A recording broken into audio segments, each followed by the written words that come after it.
Monologue at the moment, ako ay nagugutom. Ano ang gutom?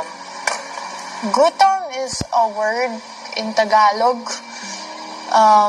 It means hungry. May pagkain po kayo, madam. Suffer, gutom na ako.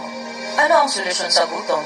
Ang solusyon sa gutom is to eat food. Basta ang solusyon sa gutom is kumain ng pagkain. Ano ang pagkain? Pagkain! Naman tiyan. Pag gutom na, ilalagay sa bunganga papunta sa tiyan. Kalma guys, on the way na ang pagkain nanyo.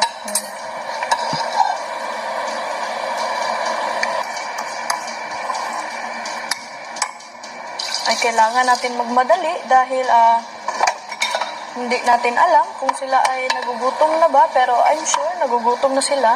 O kailangan ko nang magmadali sa lahat.